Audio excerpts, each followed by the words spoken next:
वन्देऽहं श्रीगुरो श्रीयुतपदकमलं श्रीगुरून् वैष्णवांश्च च श्रीरूपं सागरजातं सहगण रघुनाथान्वितं तं सजीवं साद्वैतं सावधूतं परिजनसहितं कृष्ण चैतन्यदेवं श्रीराधा कृष्णपादान् सहगण ललिता श्रीविशाखान्वितांश्च च गुरुवे गौरचन्द्राय राधिकाय स्तदालये कृष्णाय कृष्णभक्ताय तद्भक्ताय नमो नमः।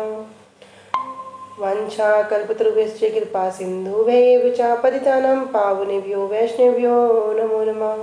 पश्चात्तमः कृष्णं भक्तरूपं स्वरूपकं भक्तावतारं भक्ताख्यं नमामि भक्तशक्तिकं श्रीकृष्ण चैतन्य प्रभु नित्यानंद श्री अद्वैत गदाधर श्रीवासादि गौर भक्तवृंदा हरे कृष्णा कृष्णा कृष्णा हरे हरे हरे राम राम राम हरे हरे। सर्वप्रथम अस्मदीय गुरुपाद पद्म जब विष्णुपाद अष्टोत्तर शत श्री श्रीमद् भक्ति वेदांत श्री श्रीधर गोस्वामी महाराज जी के श्री अभय चरण सरोज में अनंत कोटि दंड प्रणाम ज्ञापित करती हूँ। तदुपरांत मेरे परम गुरुदेव जय नित्य प्रविष्ट ओम विष्णुपाद अष्टोत्तर शत श्री श्रीमद् भक्ति वेदांत श्री नारायण गोस्वामी महाराज जी एवं जय नित्य प्रविष्ट ओम विष्णुपाद अष्टोत्तर शत श्री श्रीमद् भक्ति स्वरूप सिद्धांति गोस्वामी महाराज जी के श्री अभय चरण सरोज में श्रद्धा पुष्पांजलि अर्पण करते हुए उनसे अति कृपा की वांछा करती हूँ। ग्रंथकार श्री कृष्णदास कविराज गोस्वामी जी, श्रीमन नित्यानंद प्रभु अखंड गुरु तत्व श्रीमन महाप्रभु एवं समस्त परिकरों के चरणों में दंडवत प्रणाम ज्ञापित करते हुए उनसे भी अति कृपा की वांछा करती हूँ।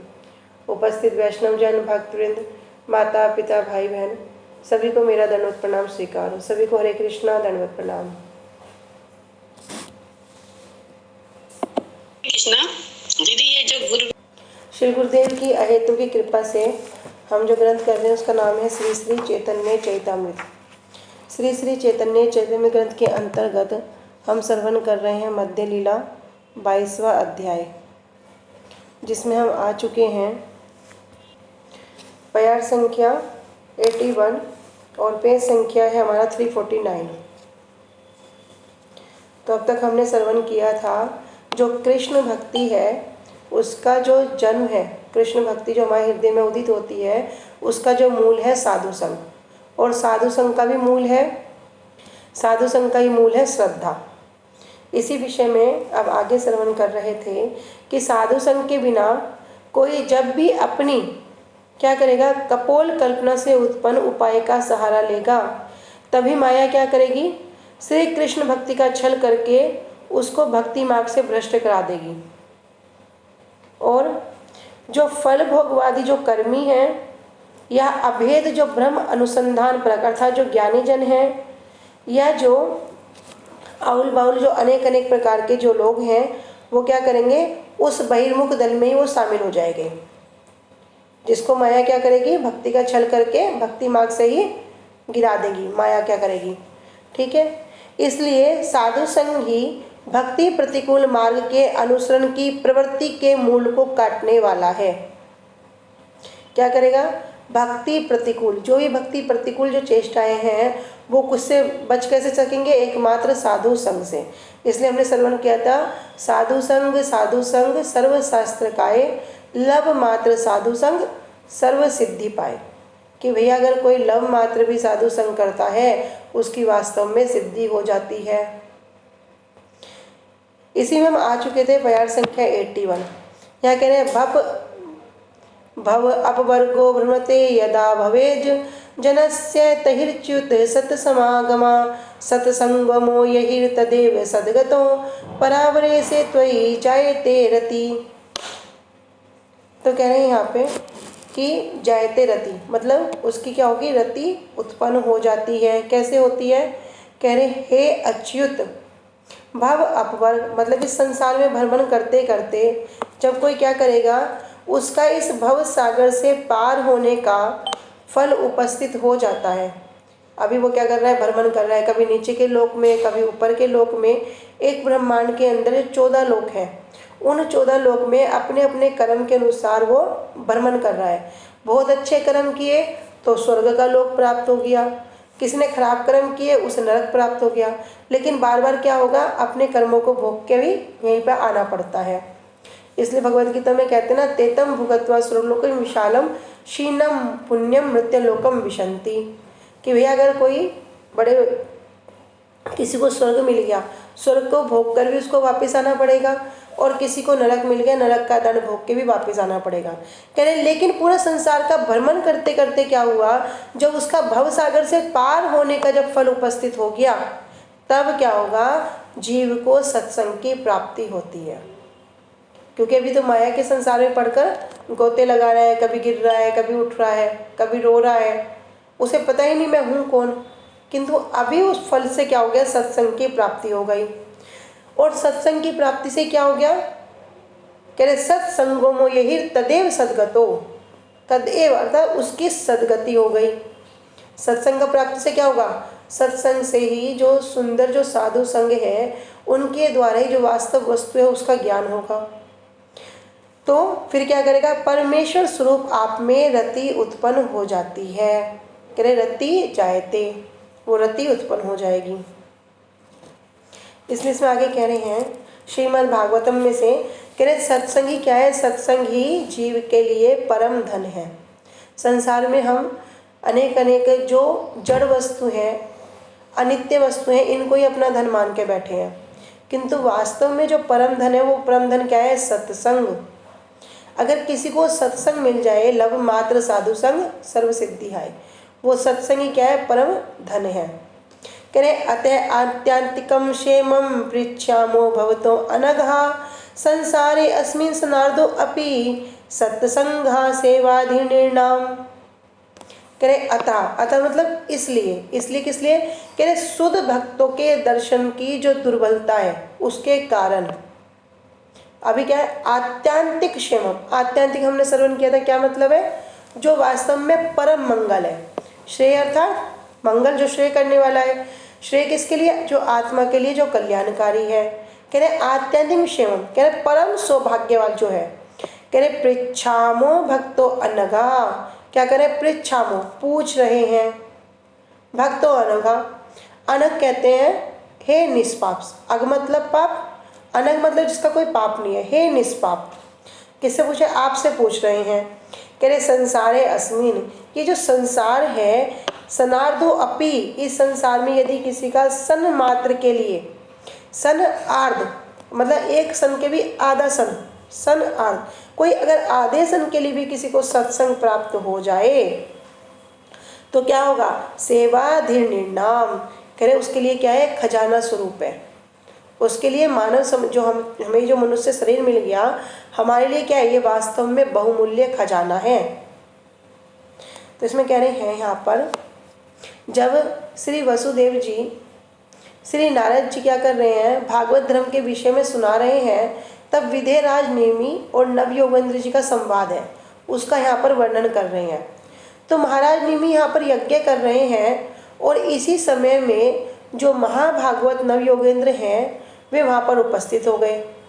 तो उन्हें देखकर निमि क्या कर रहे हैं, उनकी यथाविधि पूजा करके कह रहे हैं, कह रहे हे निष्पाप ऋषियों, मैं आपसे जीवों के आत्यांतिक, जो आत्यांतिक मतलब जो परम मंगल है, जो सर्वोत्तम वस्तु है, उस मंगल के विषय में जिज्ञासा कर रहा हूँ।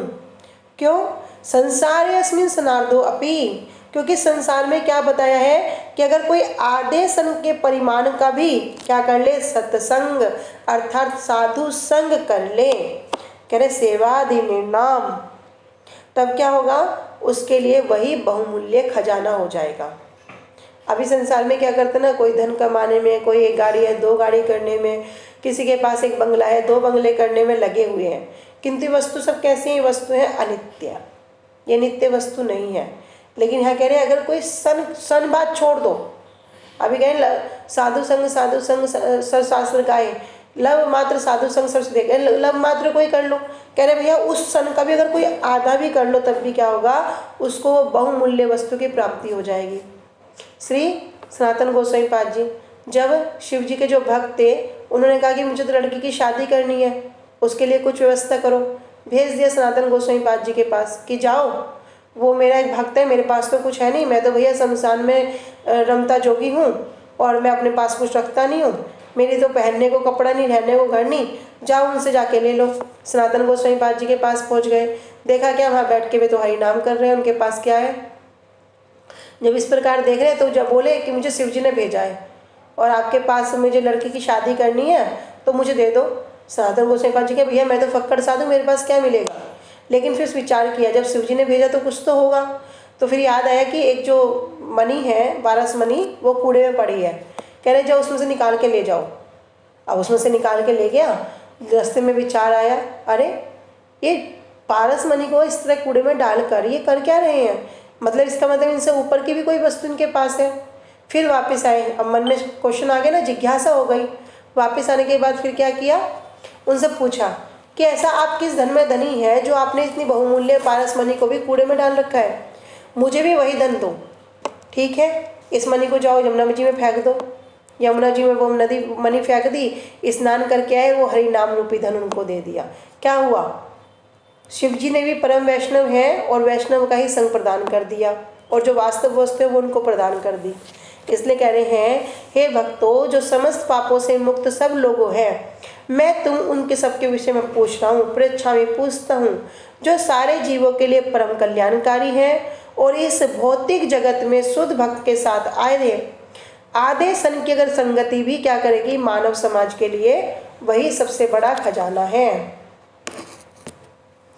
आगे करें, सतांग प्रसंगात मम वीर्य संविदो भवन्ति हत कर्ण रसायना कथा तज्जोसनाद अपर्ग वर्तमनि श्रद्धा रतिर्भक्तिर अनुक्रमश्यति। अभी कह रहे हैं यहाँ पर रति जायते, उसकी रति उत्पन्न हो जाएगी, लेकिन कैसे होगी वो क्रम यहाँ बता दिया। श्रीमद् भागवतम में वर्णन करें, श्रद्धा रतिर भक्तिर अनुक्रमश्यति। सबसे पहले क्या होगी, सबसे पहले होगी श्रद्धा। श्रद्धा होने के बाद जो भक्ति के सोपान है, श्रद्धा, साधु संग, भजन क्रिया, अनर्थ निवृत्ति, निष्ठा, रुचि, आसक्ति और प्रेम, भाव और प्रेम। तो जो क्रम बता रहे हैं उसी क्रम के अनुसार बता करें, इस पर श्रद्धा होगी, श्रद्धा होने के पश्चात रति होगी और अंत में क्या है, प्रेम। वो प्रेम भक्ति उसकी उदित हो जाएगी। कह रहे कैसे होगी, सताम प्रसंगात, कह रहे साधु संग में करना क्या होगा, हत हृदय कृण रसायना कथा। जो कथा कैसी है, कानों को जो रसपूर्ण लगने वाली कथाएं हैं। वो कौन सी कथाएं, भगवान की कथाएं हैं। तो कह रहे जो ऐसी मेरी बलवती कथाओं की जो आलोचना होती है, जो वार्तालाप होता है, इष्टि गोष्ठी होती है, उन कथाओं को श्रवण करते करते अतिश्रीघ्र बहुत जल्दी ही क्या होगा, अपवर्ग पथ स्वरूप मुझ में पहले श्रद्धा उत्पन्न होगी, तत्पश्चात रति तक पहुँचेंगे और रति के बाद जो प्रेमा भक्ति है उसके हृदय में उदित हो जाएगी। असत्संग त्याग ए वैष्णव आचार, स्त्री संगी एक असाधु कृष्ण भक्त आर। असत्संग त्याग करना क्या है, सत्संग करना है और असत्संग को त्याग करना है। यही वैष्णव आचार, और यही क्या है, यही वैष्णव का आचार है, यही आचरण है। कह रहे स्त्री संगी एक असाधु कृष्ण भक्त आर। दो बात बता दी, एक तो बता दिया असत्संग भी दो प्रकार का बता दिया। एक तो हो गया स्त्री संगी, अर्थात जो स्त्री के प्रति आसक्त व्यक्ति है, और दूसरा है एक प्रकार का असाधु, मतलब असाधु मतलब नहीं, साधु मतलब साधु जो साधु नहीं है, और श्री कृष्ण अभक्त व्यक्ति दूसरे प्रकार का असाधु है।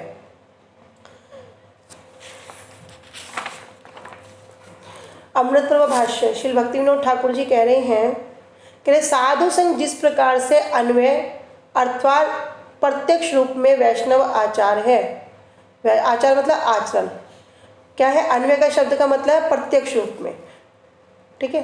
कह रहे जो जिस प्रकार साधु संग जिस प्रकार से अन्वय अर्थात प्रत्यक्ष रूप में वैष्णवाचार है, असत संग क्या होगा, असत संग त्यागा भी व्यतिरेक अर्थात अप्रत्यक्ष रूप में वैष्णवाचार है, वो भी वैष्णवाचरण है, लेकिन किस प्रकार, जिसको छोड़ना है, एक वस्तु को ग्रहण करना है, एक को छोड़ना है।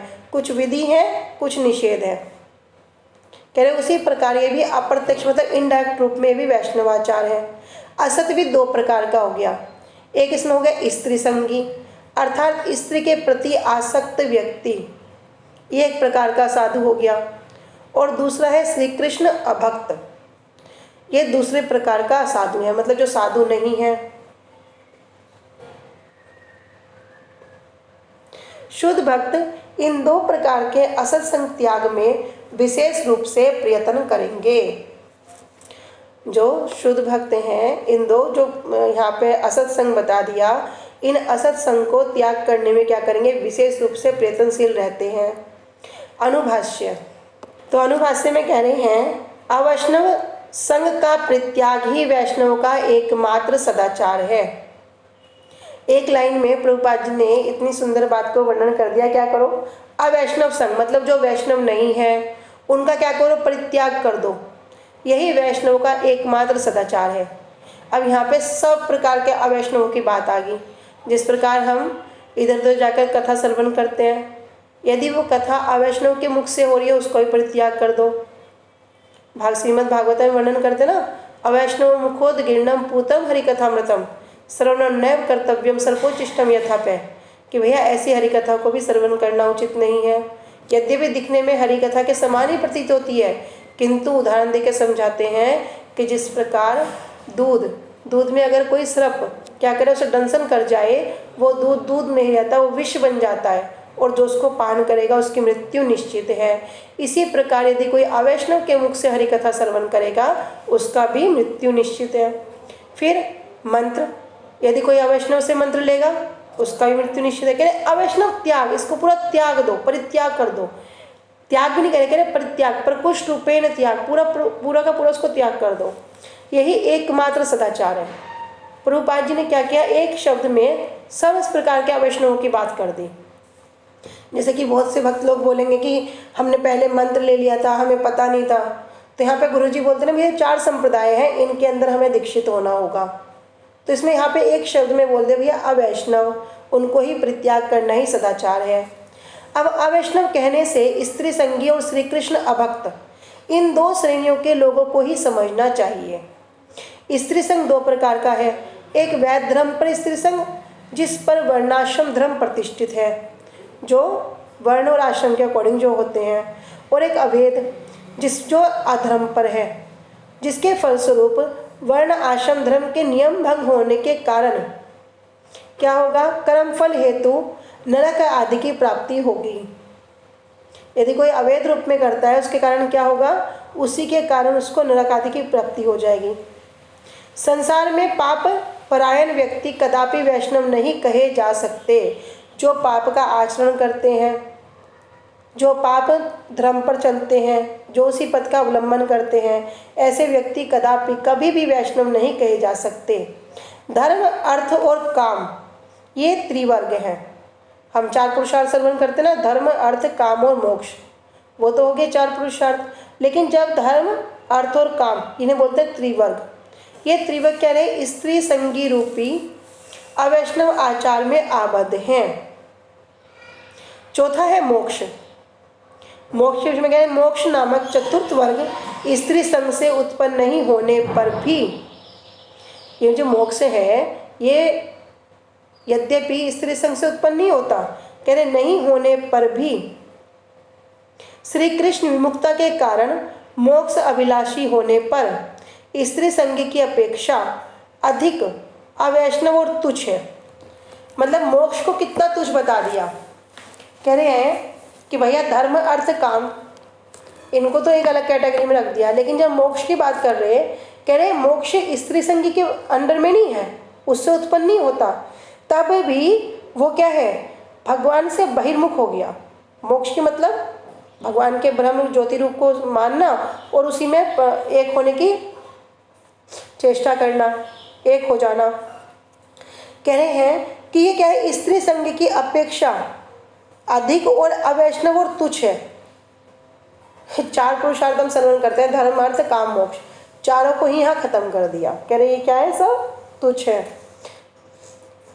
दोनों का संग ही वैष्णवता और भक्ति नाश का कारण है।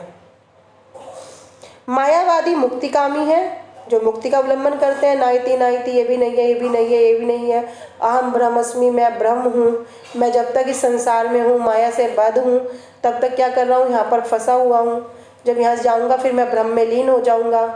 उसमें सेव्य और सेवक का भाव नहीं होता। सेव्य और सेवक का भाव कहाँ होगा, जहाँ दो वस्तु होंगी।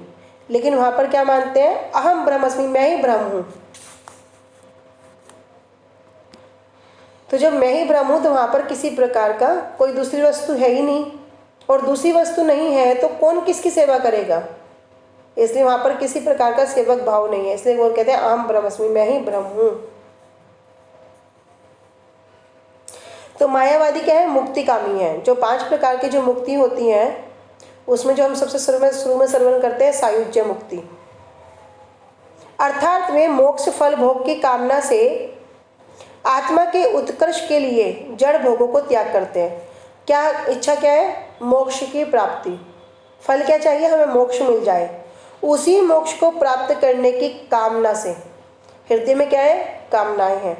उसी कामना के कारण क्या करते हैं, अपनी आत्मा को उत्कर्ष पर लाने के लिए उसी की ओर प्रयास करते हैं, जड़ भोगों को त्याग करते हैं। और स्त्री संगी भोगी हैं, दोनों ही अपनी अपनी जड़ इंद्रियों को तुष्टि के लिए प्रयास करते हैं। वे श्री कृष्ण के अतिरिक्त अन्य अन्य फलों का अन्वेषण करने वाले कपटता युक्त होने के कारण श्री कृष्ण के दास नहीं हैं। अन्वेषण करना, खोज करना, क्या करने के लिए, अभी कृष्ण को तो एक तरफ कर दिया, लेकिन इसके अतिरिक्त जो उनकी अन्य अन्य जो इच्छाएं हैं, उन अन्य अन्य इच्छाओं के अंदर जो उनके फल हैं उसको ही ढूंढते रहते हैं। जैसे शास्त्रों में देखते हैं, हर एक फलस्थिति होती है ना, फलस्थिति में क्या होगा, ये करोगे तो ये मिलेगा, इसके ऐसा करने से ये प्राप्त हो जाएगा, बस उनको ही ढूंढेंगे। कह रहे हैं फलों का अन्वेषण करने वाले कपटता युक्त होने के कारण वे भगवान के दास नहीं हैं। अमृत अनुकनक में कह रहे हैं कि साधु संघ के प्रति कितना आदर उत्पन्न हुआ है उसको जानने का एकमात्र उपाय है। कह रहे हैं साधु संघ के प्रति कितना आदर उत्पन्न हुआ है उसको जानने का एकमात्र उपाय है। उपाय बता दिया। अब वो उपाय क्या है, असत्संग त्याग के प्रति हमारी कितनी औदास्य है, मतलब उदासीनता या अनादर है। साधु संग हमने किया, साधु ने हमें ज्ञान दिया, रास्ता दिया, मार्ग दिया, बता दिया भैया ये नहीं करना है, ये करना है। अभी हम जो कर रहे हैं वो तो कर रहे हैं, लेकिन जो निषेध बताया उसको नहीं कर रहे हैं, तो हमारा आदर कितना हुआ है हम खुद जान जाएंगे। लेकिन ये करना है और ये नहीं करना है, अभी हम क्या कर रहे हैं, ये भी कर रहे हैं और जो नहीं करना उसको छोड़ भी रहे हैं, तो हम पता लग जाएगा कि हमारे कितना आदर हुआ है, कितनी हमारी श्रद्धा हुई है। इसलिए कह रहे हैं अवैष्णव संघ का परित्याग ही वैष्णवों का एकमात्र सदाचार है। ये इंपॉर्टेंट पॉइंट है। इसलिए यहाँ पे कह दिया भैया साधु संघ के प्रति कितना आदर होगा, कैसे पता लगेगा, तो उपाय क्या है, असत्संग त्याग के प्रति हमारी कितनी उदासीनता आई है। मतलब जो विधि बताई है जितना उसको पालन कर रहे हैं, और विधि के साथ साथ जो निषेध है उस पर भी हम कितना अमल कर रहे हैं, कितना हम उसको पालन कर रहे हैं, कितना हम उसको त्याग कर रहे हैं। इसलिए असत्संग त्याग को भी एक वैष्णव सदाचार के मध्य में गिना गया है। मतलब असत्संग त्याग करना भी क्या है, वैष्णव सदाचार है। कह रहे इसलिए इसको वैष्णव सदाचार के में गिना गया है, क्योंकि अवैष्णव का संपूर्ण रूप से अनादर या अनात्म बुद्धि नहीं आने तक वैष्णवों में आत्मज्ञान होने की आशा नहीं है। जब तक कोई अवैष्णव है लेकिन अभी तो हम उसका आदर कर रहे हैं या उनके प्रति कोई हमारी ऐसी बुद्धि नहीं है, कह रहे नहीं, कह रहे अवैष्णव का संपूर्ण रूप से अनादर करना होगा। मतलब पता लग जाए भैया ये हमारे हितकारी नहीं है, ये हमारे बंधु बांधव नहीं है। और दूसरा अनात्म बुद्धि, अनात्म मतलब अपने जैसा, ये कौन है, मेरा नहीं है, ये कोई मेरा मित्र सखा सहजन नहीं है। कह रहे जब तक ऐसी बुद्धि नहीं आएगी तब तक वैष्णव में आत्मीय ज्ञान, जो साक्षात में जो वैष्णव है, जो साधुजन है, उनमें जो आत्मीय ज्ञान होने की आशा भी नहीं है। जिस परिमाण में अवैष्णव में प्राय की बुद्धि होगी उसी परिमाण में वैष्णव में अपना मानने की बुद्धि होगी। अब यहाँ फिर परसेंटेज आ गई। ये परसेंटेज ना बहुत बढ़िया है, ये सब कोई कर सकता है अपने अपने आप को जांचने के लिए कि किस परिमाण में हमारी अवैष्णवों के प्रति पराये की बुद्धि है। ये मेरा नहीं है, ये कौन आ गया, कहाँ से आ गया, ये मेरा कोई मित्र नहीं है, कोई हितेश नहीं है, ये मेरा कोई बंधु बांधव सखा नहीं है। तो जो अवैष्णव है, यद्यपि वो हमारे ही आसपास के क्यों ना हो, लेकिन बुद्धि कैसे आ गई, भैया ये मेरा हितकारी नहीं है, ये मेरा शुभ चिंतक नहीं है, ये मेरा अपना जन नहीं है। कौन है, पराया है। जितने परिमाण में ये बुद्धि आएगी, कह रहे उतने ही परिमाण में क्या बुद्धि आएगी, जो वैष्णव जन है उनमें अपना आत्म बुद्धि आ जाएगी। वास्तव में यदि वैष्णव के साथ संभक्ति होने की इच्छा है, यदि वास्तव में किसी की इच्छा है कि मेरा क्या हो, वैष्णवों से संबंध हो जाए, और संबंध भी कोई साधारण नहीं, पूरा संबंध जुड़ जाए, युक्त हो जाए, संबंध युक्त होने की इच्छा करे, तब क्या करना होगा, अवैष्णव के प्रति ममता को सबसे पहले त्याग करना होगा। जो अवैष्णव जन है, सबसे पहले क्या करना होगा, उसी ममता को त्याग करना होगा। भैया जान लो ये क्या है, ये कोई भी हमारे हित के लिए नहीं है, हमारे कल्याण के लिए नहीं है, इनसे मेरी कोई ममता प्रीति कुछ भी नहीं है। तभी क्या होगा, वास्तव में वैष्णव के साथ वो संबंध युक्त हो जाएगा। फिर ऊपर से नहीं बोलेंगे ये मेरे गुरु भाई है, फिर क्या निकलेगा, मेरा भाई है, फिर ये भी निकलेगा गुरु भाई है, निकलेगा मेरा भाई है, ये मेरी बहन है, ये मेरी बड़ी बहन है, ये मेरी छोटी है, ये मेरी माता जी है। फिर निकलेगा कुछ, ये मेरे गुरु भाई है, गुरु नहीं निकलेगा, स्वतः ही निकलेगा ये मेरे भाई है, स्वतः ही निकलेगा ये मेरा परिवार है। ये कह रहे हैं ततो दुस्संगम उत्सज्जे सत्सु सज्जेत बुद्धिमाना, अर्थात जो दुसंग का त्याग करता है, जो दुसंग को त्याग कर देता, वही क्या है, वही सज्जन, वही बुद्धिमान है। दुसंग, दुसंग अर्थात स्त्री संगी और अभक्त संग, दो प्रकार के बता दिए। इन दो प्रकार के हैं, इंद्रियों के द्वारा भोग की जाने वाली वस्तु मात्र ही स्त्री है। अब देखो स्त्री क्या है, स्त्री का यहाँ शब्द हम जो स्त्री उनसे नहीं है, स्त्री शब्द का क्या गुण तात्पर्य दे दिया, कह रहे इंद्रियों के द्वारा भोग की जाने वाली वस्तु वही स्त्री है। अब बताओ, आंखों से हम रास्ते में जाते हैं, क्या नहीं भोग करते, कानों से जो हम अलग अलग तरह के भगवान को छोड़कर कृष्ण इतर वस्तु जो म्यूजिक सुनते हैं, क्या वो स्त्री नहीं है? क्या हम नाक से जो सुंदर सुंदर सुगंध लेने की चेष्टा करते हैं, वो स्त्री नहीं है?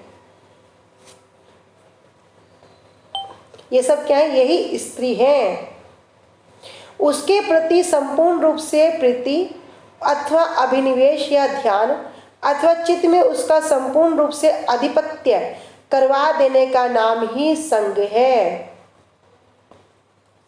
क्या है, वो वस्तु मात्र स्त्री है, और उसी स्त्री के प्रति क्या क्या संपूर्ण रूप से प्रीति कर रहे हैं, संपूर्ण रूप से अभिनिवेश कर दिया, मतलब अपने आप को पूर्ण रूप से उसमें लगा दिया, उसी का ही चिंतन कर रहे हैं, और चित्त में भी क्या कर रहे हैं, उसी को संपूर्ण रूप से उसका अधिकार हो गया। यही जो है, इसी का नाम ही संग है। जीव की इंद्रिय भोग्य सभी वस्तु ही जड़ और अचेतन है। अब देखो, हम इंद्रियों से जो भी भोग करते हैं वो सब वस्तु क्या है, जड़ है, अचेतन है, मतलब उनमें किसी प्रकार की कोई चेतनता नहीं है, वो नित्य वस्तु नहीं है। स्त्री देहधारी ही हो अथवा पुरुष देहधारी ही हो, सभी को देह जड़ है। अभी बोले कोई, मैं तो भैया स्त्री शरीर में हूँ, मेरा शरीर तो चिन्ह में है, मेरा शरीर तो बड़ा नित्य है, तो कह रहे ये भी जड़ है। कोई पुरुष शरीर में अभिमान करो, है ना, किसी को भी शरीर कपड़ा क्या मिल गया, पुरुष का कपड़ा मिल गया, आई पुरुष का जो कपड़ा मिल गया वो अभिमान करने लगो, अरे मैं ये हूँ, मैं वो कर सकता हूँ, मैं चिन्ह में हूँ, मैं नित्य हूँ, मैं शाश्वत हूँ। कर सकता है? नहीं कर सकता। वो भी एक दिन इस शरीर रूपी कपड़े को यहीं छोड़ के जाएगा। लेकिन इतनी बात को भी यहाँ क्लियर बता दिया, भैया दोनों ही जड़ है, दोनों का शरीर ही जड़ है। अब कह रहे देह, देह मतलब शरीर, आत्मा को नहीं कहा, अर्थात आत्मा सबकी क्या है, चिन्ह में वस्तु है। लेकिन जिस शरीर पर, जिस देह पर हम अहंकार करते हैं, मैं सुंदर हूँ, मैं ये हूँ, मैं डॉक्टर हूँ, मैं इंजीनियर हूँ, ये मेरा परिवार है, ये मेरे घर है, ये मेरी बंगला है, ये मेरी गाड़ियाँ हैं, कितनी कितनी हम जो उपाधियाँ लगाते हैं अपने आप को, मैं और मेरा की जो बुद्धि रखते हैं, ये सब क्या है, सब जड़ है। एक दिन ये सब क्या होगा, यहीं रह जाएगा। साथ कुछ नहीं जाएगा, साथ क्या जाएगा? भगवान का नाम। सुनते हैं ना, वो कथा सुनते हैं जो राजा की, जब एक राजा के पास साधु गया, राजा से मिलने की इच्छा की। दरबार ने कहा ठीक है, मैं राजा से पूछ के आता हूँ। राजा ने कहा मैं अपने कार्यवाही में बहुत व्यस्त हूँ, साधु आया है, कुछ मांगने आया होगा, उसको क्या करो तुम, कुछ पकड़ा दो। अब पकड़ा दिया तो दरबार गया दोबारा, कह रहे साधु बाबा आपको क्या चाहिए, मैं आपको दे दूंगा। अभी राजा जी जो है ना बड़े व्यस्त है। बोले भैया मुझे कुछ नहीं चाहिए, मुझे राजा से मिलना है।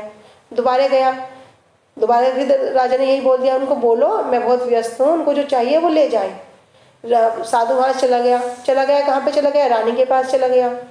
राजमहल में पहुंचा, रानी से मिला, रानी को बोला कि साधु आए हैं कोई मिलने के लिए, आप उनसे थोड़ा मिल लो। रानी तो भाग के आई। साधु आए, उनको बिठाया, उनकी वाव भगत करी, उनको प्रणाम किया। बोले बताइए महात्मा जी कैसे आगमन हुआ?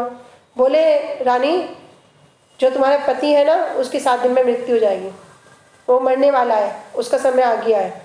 इतना कहते ही क्या हुआ, अब रानी का आदेश हो गया राजा को बुला के लाओ। बोले मैं 2 बार वहाँ गया था लेकिन उन्होंने मेरी बात नहीं सुनी। अब जब रानी का बुलावा गया कह रहे साधु का बुलावा गया तो नहीं आए, लेकिन अब होम मिनिस्टर का बुलावा गया तो भाग के आए, सब काम छोड़ के आए। राजा बोला भैया क्यों बुलाया? कह रहे तुमसे कोई साधु मिलने के लिए आए थे? बोले हाँ आए थे पर मैं मिल नहीं पाया। बोले आप उनसे क्यों नहीं मिले? तो बोले ऐसे से मैं व्यस्त था। क्या हुआ? कह रहे वो साधु बता के गए हैं कि आपकी कुछ दिन में ही मृत्यु हो जाएगी, 7 दिन में मृत्यु हो जाएगी। बोले मृत्यु हो जाएगी? राजा तो पूरा आकुल व्याकुल हो गया। कह रहे बुला के लाओ साधु को, ढूंढो। फिर साधु को बुला के लाया गया तो बोले साधु को प्रणाम किया, बिठाया, तो कहने लगे कि मैं क्या उपाय करूं, कुछ तो मेरा उपाय बना होगा। कह रहे राजा तू क्या करेगा, तू एक काम करना, तेरा इतना बड़ा राजपाट है, वहाँ पे तुझे कोई दिक्कत नहीं होगी, स्वर्ग में जाएगा। बस स्वर्ग में एक दिक्कत है। क्या दिक्कत है? वहाँ मच्छर बहुत है। कह रहे मच्छर बहुत है तो मुझे क्या करना होगा? कह रहे उसकी भी चिंता नहीं है, वहाँ मच्छरदानी भी है। अच्छा। कह रहे फिर भी एक दिक्कत है, मच्छरदानी में एक छोटा सा छेद है। कह रहे अच्छा अब क्या करना है बाबा, उपाय बताओ। बोले कि एक काम करना, सुई धागा ले जाना। राजा कह रहे साधु महाराज आपको क्या पता नहीं है कि जब कोई मर के जाएगा तो कुछ लेके नहीं जाता है?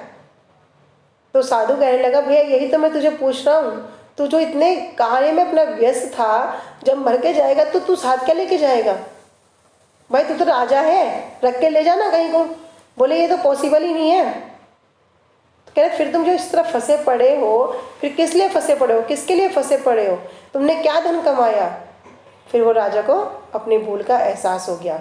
हम भी सब ऐसे ही उस राजा की तरह इस जीवन में फंसे पड़े हैं। जो वस्तु साथ नहीं जानी उसके लिए दिन रात प्रयासरत है, और जो वस्तु साथ जानी है उसके लिए बोलते हैं हमारे पास समय नहीं है। संसार में कितना भी धन कमा लो, कितनी संपत्ति कमा लो, कितने बंगले गाड़ी खड़े कर दो, लेकिन एक सुई तक भी साथ नहीं ले जा सकते। लेकिन वहीं अगर कोई भगवान का नाम करता है, गुरुदेव ने इतना सुंदर हरे कृष्ण महामंत्र हमें प्रदान कर दिया। हरे कृष्ण महामंत्र नहीं, साक्षात युगल सरकार हमें प्रदान कर दिए। गुरु जी बोलते हैं मैं तुमको माला नहीं दे रहा हूँ, मैं तुमको युगल सरकार दे रहा हूँ, खुद भूखे रह जाना, माला को भूखा मत रखना। फिर भी हमारी ऐसे नाम के प्रति हमारी श्रद्धा उत्पन्न नहीं होती। और नाम कैसा? कह रहे संसार की एक सुई तक तुम लेके नहीं जा सकते, लेकिन भगवान का नाम जितना तुमने किया है, एक नाम भी छोड़कर नहीं जाओगे, सबका सब हमारे साथ जाएगा। तब भी इतने सुंदर नाम के प्रति हमारी बुद्धि नहीं होती, प्रीति नहीं होती, आसक्ति नहीं होती, प्रेम नहीं होता। इसलिए कहते हैं दुर्देव ईदृशम इहा जानिना अनुरागा। ये कैसा हमारा दुर्देव है, कैसे हमारे अपराध है, कैसे अनर्थ है, कितना सुंदर नाम होने के बाद भी हमारा उस नाम के प्रति अनुराग नहीं होता। जड़ वस्तु के प्रति अनुराग हो जाएगा, जो वस्तु नित्य नहीं है, जो शाश्वत नहीं है, जो खत्म हो जाएगी, जो लेके नहीं जा सकते, उनके प्रति हमारा पूरा पूरा अनुराग हो जाता है। इसलिए शरीर कैसा है? शरीर है जड़, चाहे वो स्त्री का शरीर हो, चाहे वो पुरुष का शरीर हो। स्त्री देहधारी अथवा पुरुष देहधारी जीव जब भोग बुद्धि लेकर जड़ देह में अभिनिविष्ट होता है। कैसी बुद्धि? भोग बुद्धि। चाहे वो स्त्री हो चाहे वो पुरुष हो। स्त्री पुरुष क्या है? एक कपड़ा मिल गया।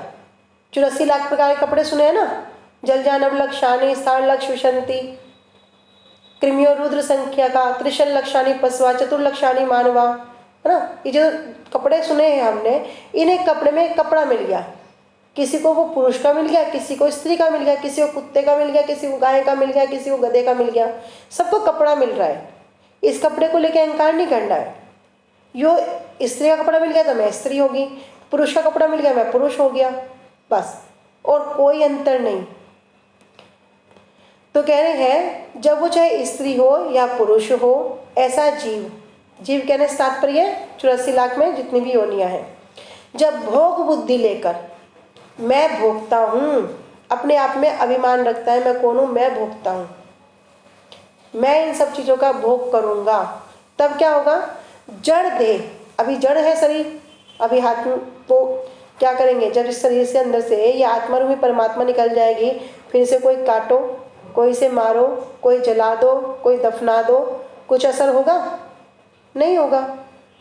कष्ट कब तक है, जब तक वो चिन्मय वस्तु अंदर है, जब तक वो है तो ये चल रहा है, वो है तो ये खा रहा है, वो है तो ये सुन रहा है, सारी शक्ति किससे है, उसी चिन्मय वस्तु से है। तो इस जड़ देह में क्या होगा, वो पूरा का पूरा अपने भोग करने की इच्छा से अभिनिविष्ट हो जाएगा, तब वह स्त्री संगी होता है। स्त्री संगी अर्थात इंद्रियों के द्वारा वो जो कुछ भी भोग करता है वही क्या है, स्त्री है। ये दोनों के लिए है, पुरुष के लिए भी, स्त्री के लिए भी। अपने में श्री कृष्ण स्त्री, श्री कृष्ण शक्ति या दृश्य, श्री कृष्ण के द्वारा दिखने वाली वस्तु होने का अभिमान जहाँ पर है वहाँ स्त्री संग नहीं है।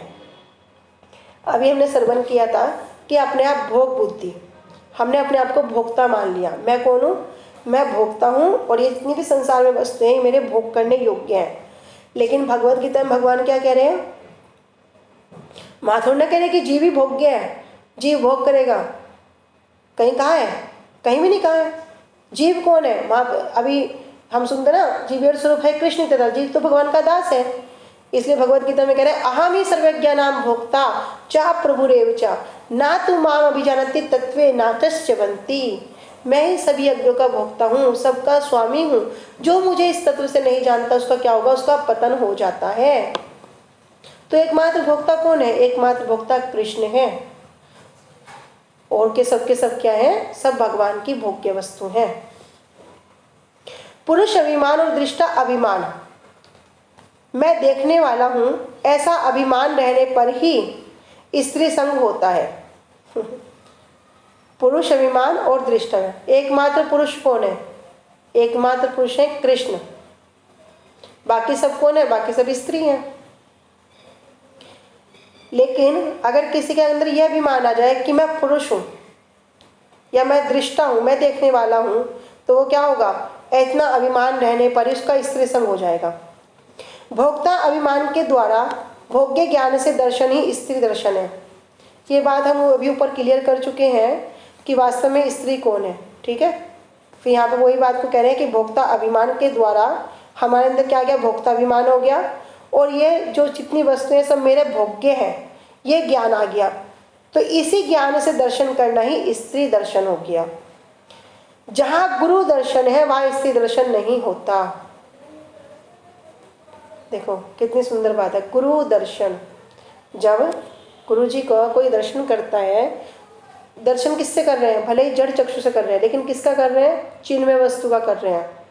ना करम बंधनम जनम वैष्णवानांच विद्यते विष्णु अनुचरत्वम ही मोक्षम आहु मनीषिणा। क्या है, उनका कोई कर्म बंधन जन्म नहीं है, उनका जो शरीर है वो कैसा अपराकृत है, चिन्मय है। जब इन चक्षु से गुरु जी के दर्शन भी करते हैं तब क्या है, वहाँ पर वो स्त्री संग नहीं है। श्री कृष्ण वस्तु का अर्थात सभी वस्तुओं के भोक्ता एकमात्र श्री कृष्ण है, ऐसा दर्शन होने पर फिर स्त्री का अर्थात सभी वस्तुएं भोग्य होने का दर्शन नहीं रहता। इसलिए क्या कहते हैं कि सब कुछ क्या मानो, सब कृष्णमय है। सारा संसार कैसा है, सब कृष्ण का है। और हम जो इस संसार में जो अपने लिए जरूरत के अकॉर्डिंग जो युक्त वैराग्य करते हैं, वो कितना करते हैं, भैया भूख लगेगी खाना पड़ेगा, ठीक है, कपड़ा पहनने को चाहिएगा, लेकिन कैसे, सब कुछ कृष्ण का है, मैं कृष्ण का ही प्रसाद स्वरूप लेके वो वस्तु को जितना मुझे चाहिए, ज़्यादा नहीं, उतना ही मैं ग्रहण कर रहा हूँ। यही हो गया युक्त वैराग्य। तो जब कोई इस प्रकार करेगा तो उसका क्या होगा, उस वस्तु के प्रति दर्शन नहीं रहता। जीव मात्र ही श्री कृष्ण की शक्ति या श्री कृष्ण स्त्री है। जीव मात्र ही, अब यहाँ क्लियर बोल दिया। अब जो 84 लाख प्रकार की जो योनियां हैं वही क्या है, वही सब भगवान की शक्ति है, भगवान का विभिन्न अंश है। भाई भगवान का ही तो अंश है, हम अणु है, भगवान विभु है। हम कण मात्र में है, भगवान अपार है। तो वही क्या है, वही भगवान की शक्ति है और वही श्री कृष्ण स्त्री है। इसलिए वह भोग्य नहीं है और त्याज्य भी नहीं है। जो आत्मा है ये भोग भी नहीं कर सकते, त्याग भी नहीं करना है, परंतु सेव्य है। श्री पुरुषोत्तम के साथ संभक्तियुक्त होने पर तुच्छ अधम पुरुषत्व अभिमान दूर होकर स्त्री दर्शन से मुक्ति प्राप्त होती है। श्री पुरुषोत्तम, पुरुषोत्तम कौन, एकमात्र भगवान जो पुरुषों में उत्तम है। इनके साथ यदि किसी का संबंध हो जाए, संबंध युक्त, संबंध जुड़ जाए, से जब संबंध जुड़ जाएगा होने पर क्या होगा, अदम जो तुच्छ है, ये जो पुरुष अभिमान है ये दूर हो जाएगा और स्त्री दर्शन से भी मुक्ति प्राप्त हो जाएगी। भैया जब श्रेष्ठ वस्तु मिल जाएगी तो जो हल्की वस्तु है, हल्की वस्तु पर श्रेष्ठ भारी वस्तु गिरने से हल्की वस्तु का अस्तित्व खत्म हो जाता है। इसी प्रकार जब किसी का एकमात्र भगवान के साथ, पुरुषोत्तम के साथ संबंध जुड़ जाएगा तब क्या होगा, उसका तुच्छ वस्तु से अभिमान दूर हो जाएगा और उसको ये दर्शन से मुक्ति भी मिल जाएगी। ठीक है, आज हम इसको यहीं तक रखते हैं। वांछा कल्पतरुभ्यश्च कृपा सिन्धुभ्यैव च पतितानां पावनेभ्यो वैष्णवेभ्यो नमो नमः।